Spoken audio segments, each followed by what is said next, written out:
They thought refusing to salute him was a small thing, the kind of insult that vanished into the morning air before anyone could name it. But by the time the sun climbed over the station roof, 3 officers would learn that disrespect does not disappear when it is aimed at the wrong man. At 7:02 a.m., the courtyard of South Fulton Metro Command looked exactly the way power likes to look in America. Clean concrete, polished cruisers, flags shifting in a mild Georgia breeze, and rows of officers standing in pressed uniforms beneath a sky so clear it almost felt staged. The radios crackled, boots shifted, coffee steamed from paper cups balanced on patrol hoods. It was the kind of morning that made everything appear orderly from a distance, even when disorder had already taken root underneath. Commander Isaiah Brooks stepped through the double doors with the quiet composure of a man who did not need noise to be noticed. His uniform sat perfectly across his shoulders, his silver insignia catching the early light, his expression unreadable except for the stillness in his eyes. He was not tall in the theatrical way movies like to exaggerate authority, but there was something about the way he moved, measured, upright, deliberate, that made the courtyard tighten around him. Conversations thinned. A few officers straightened instinctively. Then came the salute. One after another, hands rose. Respect, routine, duty. But not all of them. Officer Travis Cole stood with his jaw set and his chin lifted just enough to suggest defiance. Beside him, Officer Ryan Mercer kept both hands clasped behind his back, his mouth twisted with the faintest trace of amusement. And Sergeant Daniel Hodge, older, broader, and meaner in the eyes, did something worse than refuse. He smirked. It was brief, but everyone saw it. In a place built on chain of command, their silence landed louder than a shout. No one moved. No one breathed quite right. Isaiah slowed, turning just enough to look at the 3 men without changing his expression. That was the part that unsettled people later when they tried to retell it. He did not flare up. He did not march over and demand obedience. He simply looked at them with the kind of calm that made arrogance feel suddenly childish. For half a second, even the breeze seemed to hesitate. Then he continued forward as if nothing had happened. That was when Travis made his mistake. Respect has to be earned, he muttered, not loud enough for a formal challenge, but loud enough to travel. A few heads dipped. Someone near the back exhaled through clenched teeth. Mercer chuckled under his breath. Hodge said nothing, but the satisfaction on his face was its own kind of statement. Isaiah stopped near the center line and turned back slowly, his voice low, even, and unmistakably controlled. "All 3 of you," he said. Conference room at end of shift. No anger, no speech, no warning beyond that. The simplicity of it felt heavier than shouting ever could have. He let the silence sit a moment longer before facing the rest of the formation. The flag rippled overhead. A siren wailed somewhere a half-mile away. And as the morning briefing began, the officers who had refused to salute still wore the easy confidence of men who thought they had made a point. What they did not know, not yet, was that Commander Isaiah Brooks had not come to South Fulton to win their approval. He had come with files, signatures, and the quiet authority to end careers with the same steady hand they had just refused to honor. By 7:40 a.m., the station had settled into the rhythm it trusted most, the rhythm of routine pretending to be justice. Phones rang behind glass partitions. Dispatch voices drifted through ceiling speakers in clipped, emotionless bursts.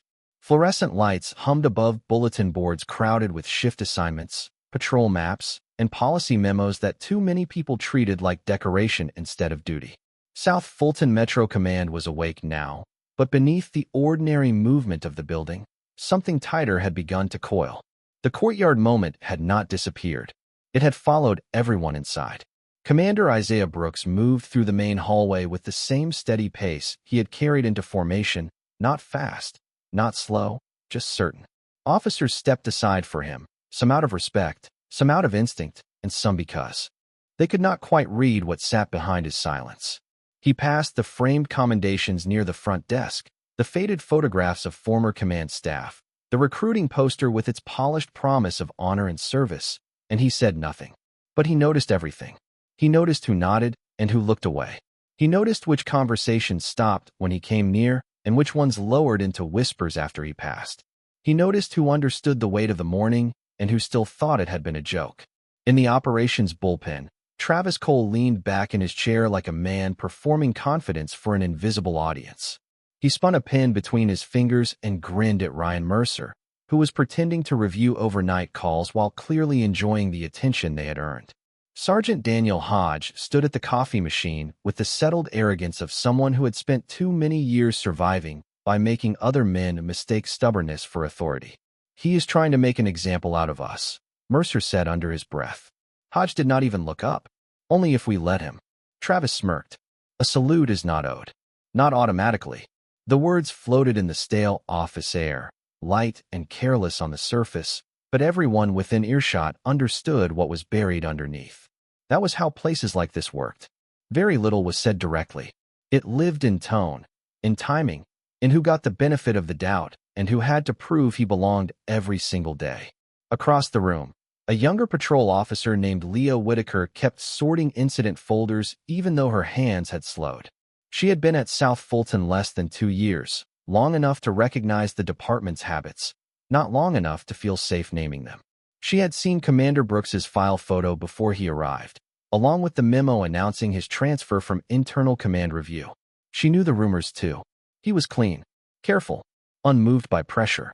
The kind of commander who read every report twice and remembered details that careless people hoped would stay buried. That was why the mood in the building felt wrong. Travis and Mercer still believed this was about pride. Brooks knew it was about pattern. At 8:05 a.m., Captain Elena Ruiz stepped out of her office with a tablet tucked against her side and scanned the bullpen with one sharp sweep of her eyes. "Commander Brooks wants all body camera audit requests from the last 6 months on his desk by noon," she said. The room did not stop moving, but it changed. Mercer's smile faded first. Hodge turned from the coffee machine. Travis sat up a little straighter without meaning to. It was a simple request on paper, ordinary even, the sort of thing command could ask for at any time. But in that room, on that morning, it landed like the sound of a lock turning. Isaiah Brooks had not raised his voice because he did not need to. He had not reacted in the courtyard because reaction was for men trying to protect their pride. He was protecting something else. Order. Evidence. The truth.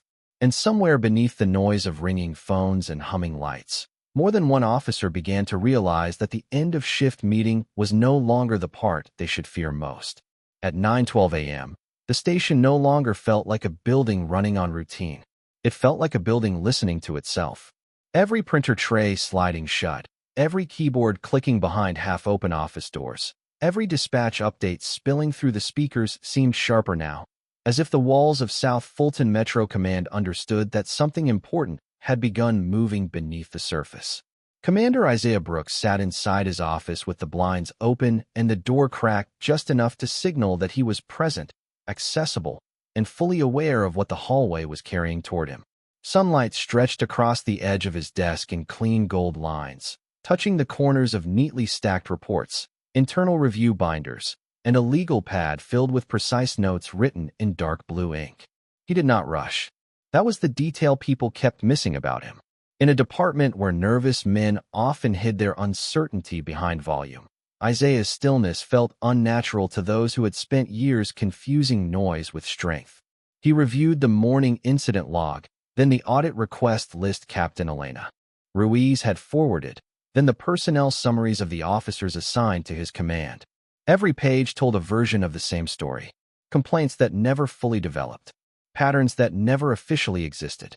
Language softened in reports until misconduct looked like misunderstanding. Missing footage. Delayed follow-ups. Civilian statements buried under procedural phrasing. The kind of paperwork that did not scream corruption but whispered accommodation. Isaiah had seen enough departments to know the difference. He had also seen what happened when decent people convinced themselves that silence was professionalism. A knock came at the door, light but careful. Leah Whitaker stepped in holding a fresh stack of copied records against her chest. "The first batch of body camera review requests, sir," she said. Isaiah looked up and gave a small nod. "Thank you, Officer Whitaker." She crossed the room, set the files down, and hesitated for half a second too long before letting go. Isaiah noticed. "Something on your mind?" he asked. Leah straightened. "No, sir. Just making sure you have everything." He studied her expression, not suspiciously, but with the quiet patience of a man giving someone room to decide who they wanted to be. "In this building," he said, "everything matters, especially what people think does not." Leah swallowed, then nodded once. "Yes, sir." When she stepped back into the hallway, she carried those words with her like a weight she had not expected to pick up that morning. Outside the office, Travis Cole was already losing the easy swagger he had worn earlier. He kept checking the clock above the bullpen, tapping one finger against his desk in short, restless rhythms. Ryan Mercer tried to keep the mood light, but his smile had thinned into something brittle. Sergeant Daniel Hodge was the only one still pretending complete control, though even he had started asking casual questions that were too carefully casual to fool anyone paying attention. "What exactly is Brooks reviewing?" he asked a records clerk with fake indifference. "Standard transfer material?" The clerk only shrugged. That answer somehow made things worse. At 9:40 a.m., Captain Ruiz walked through the operations floor again, stopping near the central assignment board. "Commander Brooks wants complaint cross-references pulled against patrol logs and supervisor sign-offs," she said. "All of them. No exceptions." This time the silence that followed was not confusion. It was recognition. Imagine standing there and realizing the man you mocked in public was not settling in, not trying to impress, not measuring the room to see who liked him. He was measuring where the cracks were. He was tracing who had been protected, who had been ignored, and who had mistaken long survival for permanent immunity. Behind his desk, Isaiah turned one page after another, his face calm, his pen moving only when something mattered.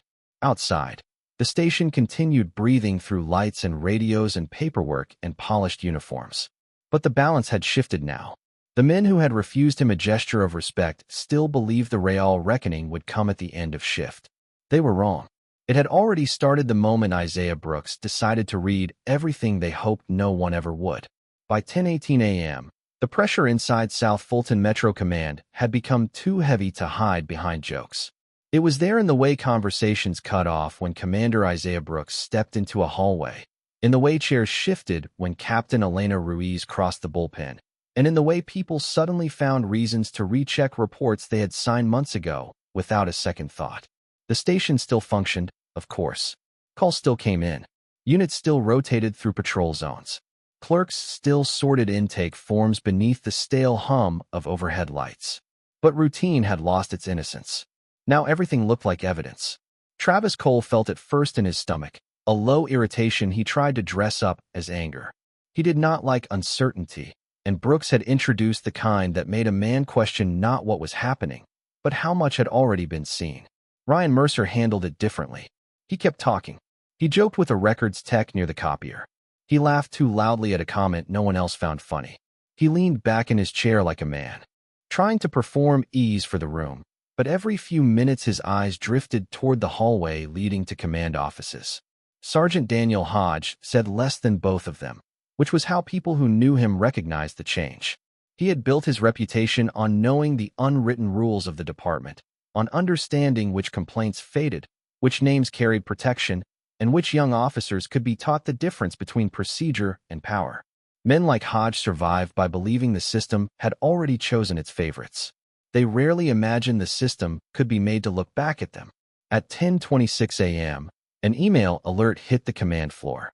Subject line: Historical Review Compliance. Mandatory submission of amended patrol notes, body camera indexing confirmations, and supervisor approval chains. The message came from Isaiah Brooks. No extra language. No threat. No explanation. Just a deadline and a list. Mercer read it twice, then swore under his breath. Travis rolled his chair back hard enough to make the legs scrape across the tile. "What is this?" he muttered. "An audit or a witch hunt?" No one answered him. Across the aisle, Leah Whitaker kept her eyes on her monitor, but she heard every word. So did the desk sergeant near dispatch. So did the civilian admin assistant sorting incoming mail. The room had become full of listeners, the kind who had spent years pretending not to hear what was right in front of them. Hodge pushed away from the counter and walked over to Travis's desk with the measured confidence of a man trying to steady younger nerves. "Do not panic," he said quietly. "Paperwork reviews happen." Travis looked up at him. "Does this look routine to you?" Hodge did not answer right away, and that pause said more than either man wanted it to. Because the truth was beginning to show itself in pieces now, not through shouting or confrontation, but through process, through signatures, through dates, through records that suddenly mattered. In his office, Isaiah sat with the personnel files open in clean, ordered rows. One file connected to another. Complaint dates lined up with patrol logs. Missing footage lined up with unsigned. Reviews. Informal warnings lined up with protected names. It was all there if someone chose not to look away. And Isaiah Brooks had built a career on refusing to look away. He remembered a lesson his father had taught him years ago in a quiet living room outside Savannah, when Isaiah was still young enough to think respect came from being clearly right. His father, a retired Army Master Sergeant, had told him something he never forgot. Men will test what they think you represent before they ever test who you are. Do not answer the insult. Answer the pattern. That was exactly what Isaiah was doing now. Not reacting to a salute withheld. Not defending his pride in front of men who wanted a spectacle. He was answering the pattern underneath it, the pattern that said some officers believed dignity belonged to them by default, and command became questionable the moment a black man wore it. By late morning, that belief was still alive on their faces, but it was no longer comfortable. Because little by little, the building was changing sides. Not loudly, not publicly, just enough. Enough to make a few officers avoid eye contact. Enough to make a clerk print extra copies without being asked. Enough to make the men who had laughed that morning realize the real danger was not that Isaiah Brooks had taken their disrespect personally. It was that he had taken it professionally. At 11:07 a.m., the station had entered that strange hour when daylight outside looked almost too bright for the tension building indoors. Through the front glass, the Georgia sun flashed off windshields and badge pins and the chrome trim of parked cruisers, making everything beyond the entrance seem clean and sharp. Inside, the air felt different. Cooler. Tighter. The kind of cold that did not come from the vents, but from people realizing the rules they relied on were beginning to shift beneath their feet. Commander Isaiah Brooks stepped out of his office carrying a thin gray folder and a black legal pad, not because he needed to be seen, but because visibility had become part of the truth.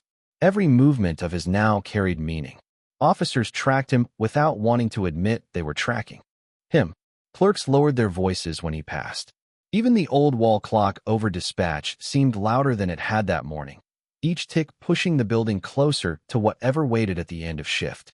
Travis Cole was leaning against the edge of the central desk when Isaiah approached the operations board. His posture was loose, but only in the way some men become loose when they are working hard not to look cornered. Ryan Mercer stood nearby pretending to review route coverage on a monitor that had not changed in 10 minutes. Sergeant Daniel Hodge had one hand hooked into his duty belt, his expression flat, his eyes alert in that seasoned way that meant he had already started calculating damage. Isaiah did not address any of them at first. He updated the board with a patrol reassignment, wrote a notation beside a supervisor review block, and checked the noon compliance deadline with the simple efficiency of a man doing his job. That silence provoked Travis more than any accusation could have. "You planning to run this whole place with paperwork?" he asked, his tone light enough to invite denial, sharp enough to deliver disrespect. A few heads turned. A civilian clerk froze halfway through sorting intake cards. Mercer exhaled through his nose like he was trying not to laugh. Isaiah capped his pen and looked at Travis directly. "I am planning to run it by policy," he said. "Nothing more. No lecture. No raised voice." Travis gave a thin smile. "Must be nice to show up and act like you know what this place needs on day one." The room changed after that. Not dramatically. Not like in a movie where everyone gasps and the music tells you a line has been crossed. It changed in quieter ways. A records technician slowly pulled her hands back from the keyboard. Leah Whitaker looked up from her desk and then down again, but not before catching the look on Captain Elena Ruiz's face as she stepped out of the side corridor. It was not surprise. It was recognition. Travis had not just spoken out of turn. He had confirmed something. Isaiah turned fully now, the gray folder still in one hand. "Day one," he said evenly, "is often enough when the pattern starts before breakfast." Mercer's smile disappeared. Hodge straightened by less than an inch, but enough for anyone watching closely to see it. That was the moment the air left the joke. Because Isaiah had not defended himself. He had named the thing underneath the mockery without needing to explain it. Travis tried to recover. I am just saying respect goes both ways. Isaiah held his gaze. It does. Then he set the folder down on the desk between them. Not hard, just deliberately. The sound of paper touching laminate should not have meant much. Yet in that room, it landed like a warning bell. A few clipped forms were visible inside, along with audit tabs, complaint references, and supervisor initials marked in blue. Travis's eyes flicked downward before he could stop himself. So did Mercer's. Hodge did not move at all, which was its own confession. Isaiah picked the folder back up. Conference room, he said. End of shift. Do not be late. Then he walked away. Imagine standing there, still wearing your badge, still surrounded by people who had laughed beside you that morning, and realizing the man you tried to diminish had not taken the bait once. He had not traded pride for pride. He had not offered anger in exchange for disrespect. He had simply kept collecting the truth while you kept offering him more of it. By the time the radios started chirping again and the room remembered how to breathe, South Fulton Metro Command no longer felt like a station waiting out tension. It felt like a place moving toward judgment, and for the first time that day, Travis Cole understood that the real danger was not what Commander Isaiah Brooks might say in that conference room. It was what he might already be able to prove. By 12:14 p.m., the station had reached that dangerous part of the day when tension stopped looking dramatic and started becoming procedural. Lunch trays came in. Patrol units rotated. The sunlight outside shifted from gold to white, flattening the parking lot into a glare that bounced through the front windows and stretched in hard lines across the tile. Inside South Fulton Metro Command, the pressure no longer lived in whispers alone. It lived in requests, in copied forms, in timestamps, in the small official movements that told experienced officers something real was closing around them. Commander Isaiah Brooks sat at the long side table in the records review room, not in his office this time, with 3 open binders arranged in exact order and a laptop screen filled with indexed footage logs. Captain Elena Ruiz stood near the file cabinet, arms crossed, reading through a supervisor chain summary that had already begun to expose how many approvals had been given with little more than a glance. Leah Whitaker moved quietly between the printer and the table, setting down cross-reference patrol sheets, complaint abstracts, and body camera retrieval confirmations. The room smelled faintly of toner, stale coffee, and paper that had sat too long in folders no one wanted reopened. Isaiah turned another page and found what he had been expecting. A civilian complaint from 4 months earlier had been marked unresolved, but the patrol log tied to that date showed Travis Cole and Ryan Mercer on scene together. The body camera field had been listed as unavailable due to upload error. Yet a secondary inventory note, buried in a system export, showed footage had in fact been docked, cataloged, and later reclassified under an incomplete tag. He did not react outwardly. He simply wrote down the reference number. 2 pages later, there was another pattern. A supervisor note signed by Sergeant Daniel Hodge described an incident as verbal noncompliance, but the witness statement attached beneath it used different language, careful language, the kind civilians wrote when they were trying not to anger a system they already feared. Isaiah had read enough of those to understand what lived between the lines. He flipped to the next tab, and the next. Every file was a variation on the same theme. Not chaos, not one dramatic act, just the slow confidence of men who believed the institution would always translate their choices into something cleaner than what they were. That was the real architecture of abuse in places like this. Not spectacle, protection. Ruiz looked up from her pages. They thought nobody would ever line these up, she said quietly. Isaiah nodded once. They got used to being reviewed separately. He reached for a flash drive and a clear evidence sleeve and slid it across the table toward her. This was flagged during transfer intake. Internal command review was already tracking discrepancies in audit closure rates before I arrived. Ruiz glanced at him. So this morning was not the beginning. No, Isaiah said. It was confirmation. Imagine being so certain of your place in the chain of command that you mistake restraint for weakness. That was the trap Travis, Mercer, and Hodge had walked into. They thought the withheld salute was the story. It was never the story. It was the final piece that made the larger one impossible to ignore. At 12:31 p.m., an alert came through confirming retrieval of archived body camera footage tied to 2 of the complaint dates. Leah handed Isaiah the printout with careful fingers. He reviewed the chain of custody, the timestamps, and the supervisor routing. Hodge's name appeared again, then Mercer's, then Travis's, not in one explosive moment, but enough times to turn suspicion into pattern and pattern into proof. Isaiah closed the binder at last and rested both hands on the cover. The room went quiet in that heavy, meaningful way that only happens when paperwork stops being paperwork and becomes consequence. Outside the review room, the station kept moving, phones ringing, doors opening, radios carrying voices from streets and intersections across South Fulton. But inside, the truth had taken shape. Not rumor, not resentment, not personal offense. Evidence. The kind that did not need raised voices or public theater. The kind that waited patiently until the right hand was in the room to read it. And as Isaiah gathered the binders into one neat stack for the end of shift conference, the men who had tried to reduce him to a symbol still had no idea that the paper trail beneath their own signatures was about to speak louder than anything they had said all day. By 4:47 p.m., the daylight outside had started to soften, but inside South Fulton Metro Command the air felt sharper than it had all morning. The station had that late shift quiet that never really meant calm. Only exhaustion layered over nerves. Chairs rolled back from desks.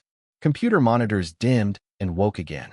A patrol unit checked in over the radio with a tired voice from the west side corridor, and somewhere near intake a copier fed out one sheet at a time with the stubborn rhythm of a machine unaware that careers were moving toward a cliff. The conference room sat at the end of the command hall beneath a frosted glass panel and a brass plate that looked older than the building itself. At 4:58 p.m., Commander Isaiah Brooks entered carrying the same gray folder from earlier, only thicker now, followed by Captain Elena Ruiz with a tablet and 2 sealed envelopes. He took his place at the head of the long table, set the folder down, and aligned it with the edge in one calm, precise motion. He did not pace. He did not rehearse. He simply waited. Travis Cole came in first, shoulders set too rigid, trying to wear confidence like armor that no longer fit. Ryan Mercer followed with a strained half-smile that vanished the second he saw the binders stacked beside Isaiah's elbow.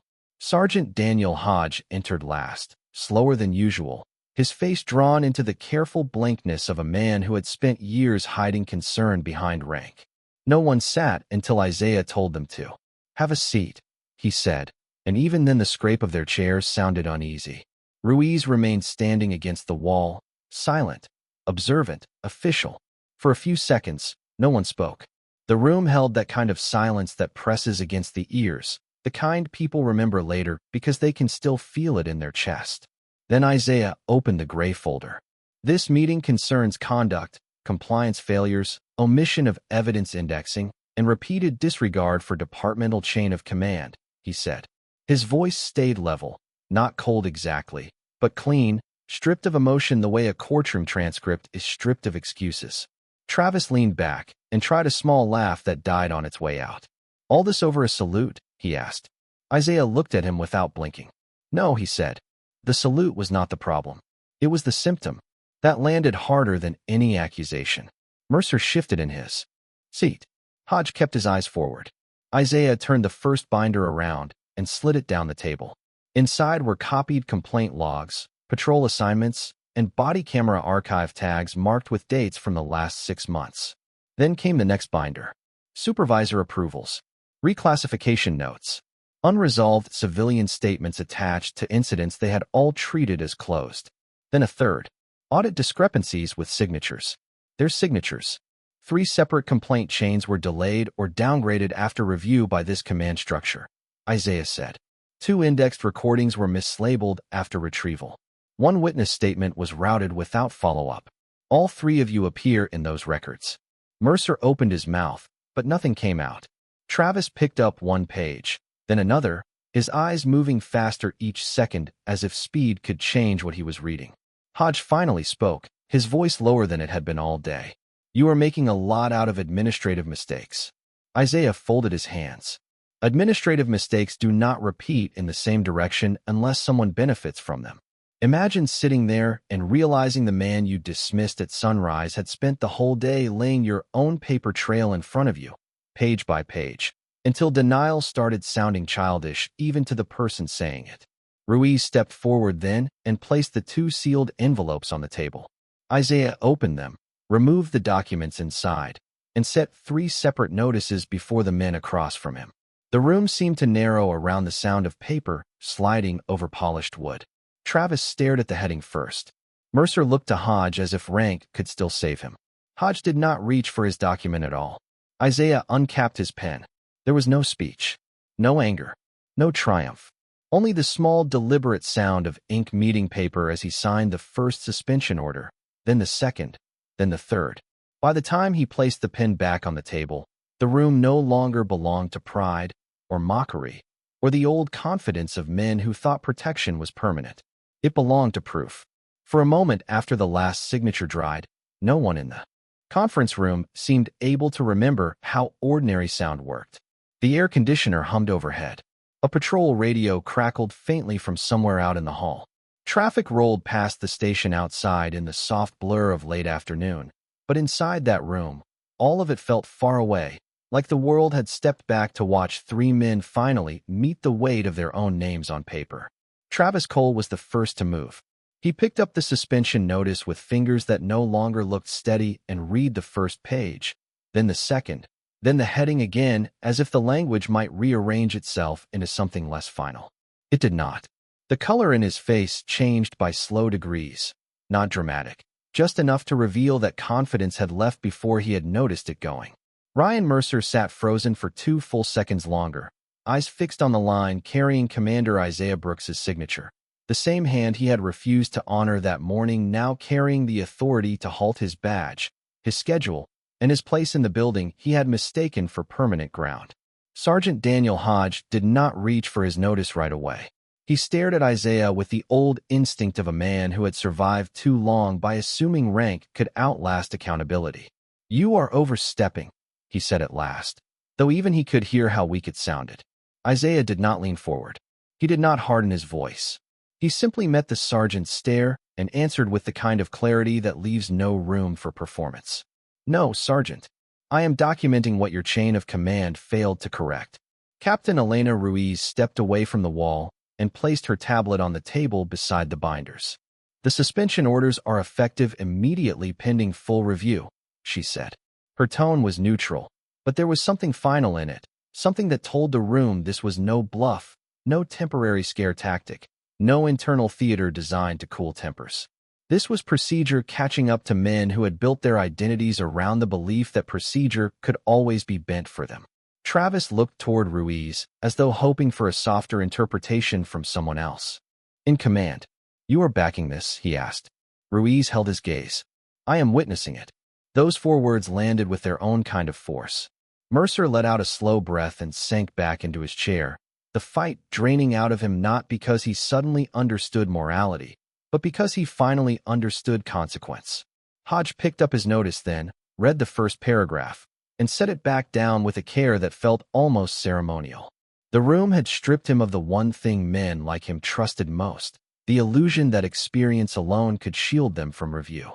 Imagine standing there all day, smirking, testing, whispering, certain that the man you disrespected would eventually show emotion and give you something to dismiss. Then imagine finding out his calm was never hesitation.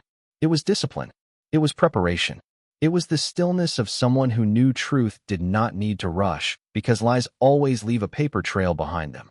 Outside the conference room, word had already started moving through the station in the subtle, electric way truth travels through institutions that have spent too long protecting the wrong people.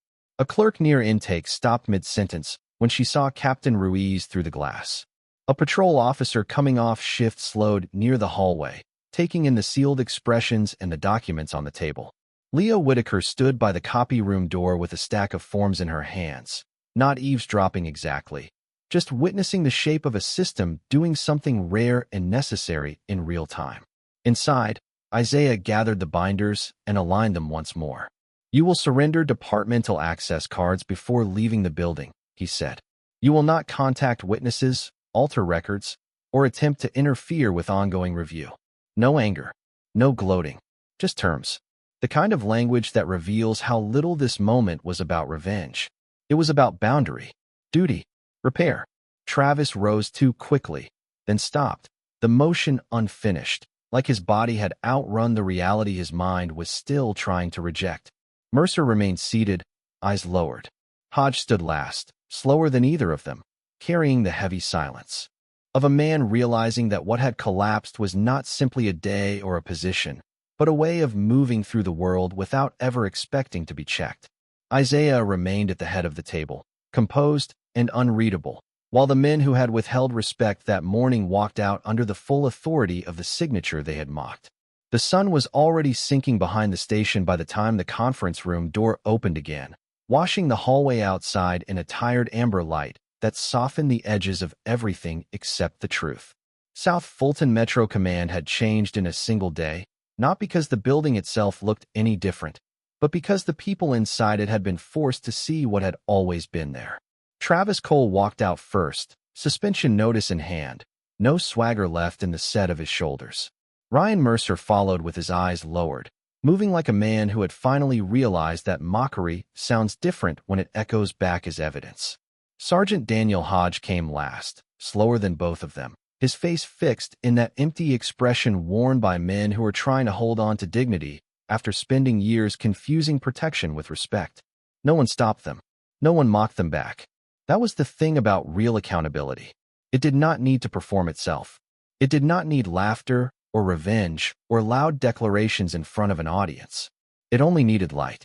Commander Isaiah Brooks remained in the conference room for a few moments after they left, gathering the binders, sealing the copied documents, and handing the final review packet to Captain Elena Ruiz. Through the glass, officers in the hallway moved with unusual caution, as if the entire station had become aware that every casual gesture now carried moral weight. Ruiz looked at Isaiah for a long second before taking the packet. "You knew this was bigger than today," she said quietly. Isaiah glanced toward the window where the last of the daylight stretched across the parking lot in long, slanting bars. "Today only made it visible," he answered. That was the truth of it. The withheld salute had not created the problem. It had revealed it. It had exposed the rot beneath the routine, the private assumptions hiding beneath uniforms and schedules and morning briefings. It had shown who believed authority belonged naturally to some people and had to be justified all over again by others. But now the illusion was broken. And once illusion breaks inside an institution, everyone has to decide what side of the truth they are willing to stand on.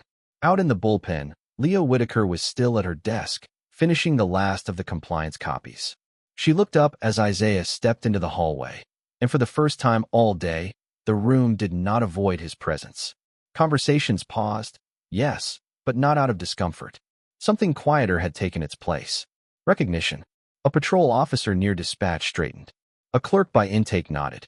Even the old desk sergeant who had spent the whole day pretending to stay out of it gave the smallest acknowledgement as Isaiah passed.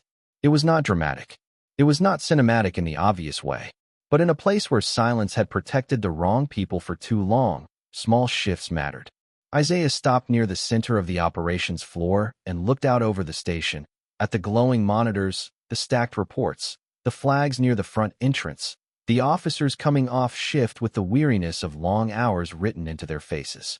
Then he spoke, not loudly, but clearly enough for the room to hear. "The badge does not make anyone better than the people they serve," he said. "It makes them answerable to a higher standard." No one moved. No one interrupted. Somewhere outside, a cruiser pulled into the lot, its headlights sweeping once across the windows before dimming into stillness. Isaiah let the silence settle before he added, "Respect is not a favor you grant when it is convenient. In this building, it starts with the oath, the policy, and the truth." He did not stay for applause because that was never the point. He picked up his cap from the side desk, gave Captain Ruiz a final nod, and walked toward the exit with the same measured calm he had carried into the courtyard that morning. The station watched him go, and more than one person understood that they had witnessed something larger than discipline. They had watched dignity refuse to beg for recognition. They had watched order return without spectacle. They had watched a man insulted for what he represented answer not with rage, but with principle strong enough to outlast the insult. And as the evening light faded over South Fulton and the building settled into a different kind of quiet, one truth remained hanging in the air long after Isaiah Brooks stepped into the night. They had refused to honor the man, and in the end, They had been judged by the office he carried with him.